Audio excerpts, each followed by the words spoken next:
Oui, que le Seigneur Jésus-Christ nous bénisse. Je vais faire une petite vidéo comme un mea culpa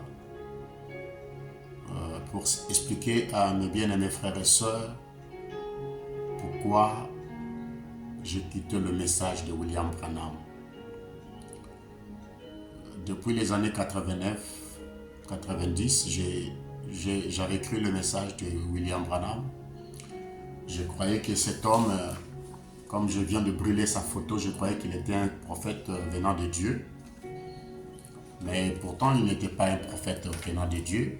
Et je vais toujours continuer à brûler cette photo pour que vous compreniez qu'ici, il ne s'agit pas de blague.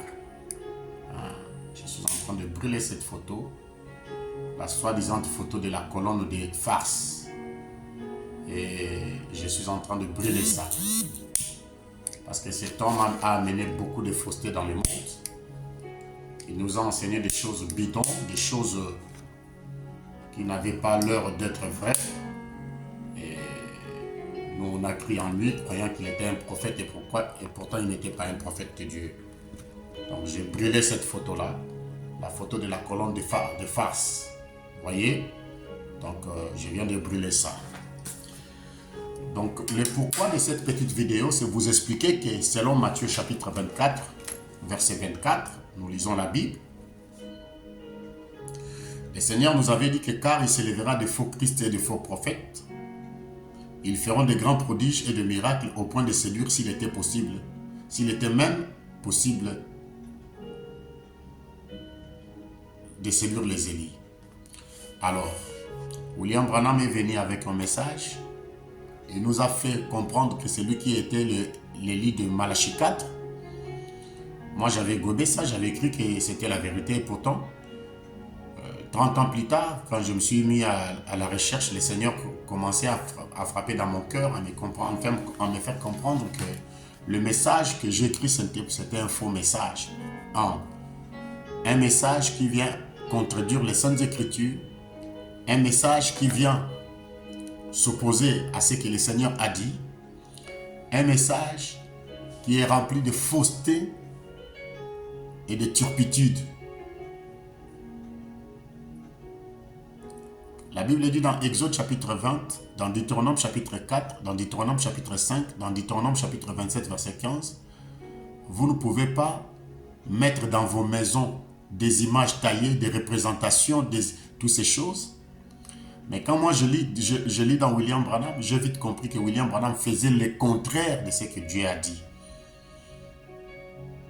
Dans la prédication,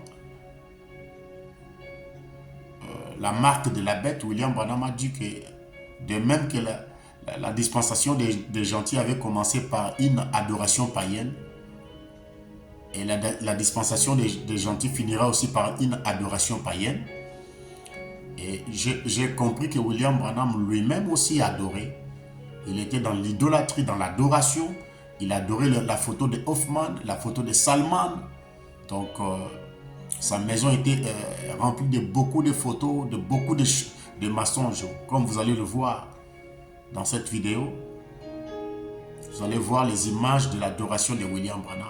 Dans sa maison, dans son église, il y avait sa maison était truffée de beaucoup de photos d'idolâtrie. Comme vous allez voir encore dans cette petite vidéo, où William Branham est derrière la chair, et dans sa propre chair, dans son église, il y a des photos. Dans son bureau, il y a des photos. Dans des églises de branhamistes, il y a des photos.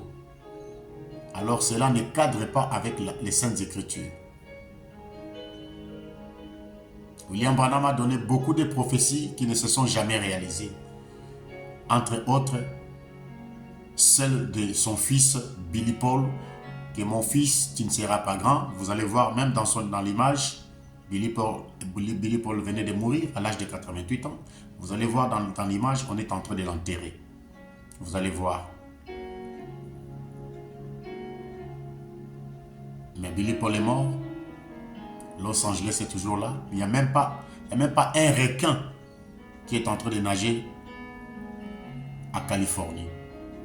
Alors la Bible nous dit que quand un prophète vient avec sa prophétie, s'il donne une prophétie et que cela ne se réalise pas, la Bible dit, ne le craignez pas, n'ayez pas peur de lui. Donc, William Branham, s'il pouvait se proclamer un évangéliste, oui, mais prendre, venir avec la couverture d'un prophète majeur pour toutes les nations de la terre, non, ça c'est du pipeau, ça c'est des bêtises. C'est du pipeau et des bêtises. C'est du pipeau et des bêtises. Des bêtises. Alors, que Dieu nous bénisse. Bien-aimés frères et sœurs, le temps est mal parti. Nous devons quitter le message de William Branham pour croire simplement à Jésus-Christ et à Jésus-Christ seul. C'est lui, il est le chemin, la vie et la vérité. Il a dit, nul ne vient au Père que par moi. Donc, il n'y a pas d'autre chemin, il n'y a pas d'autre ici.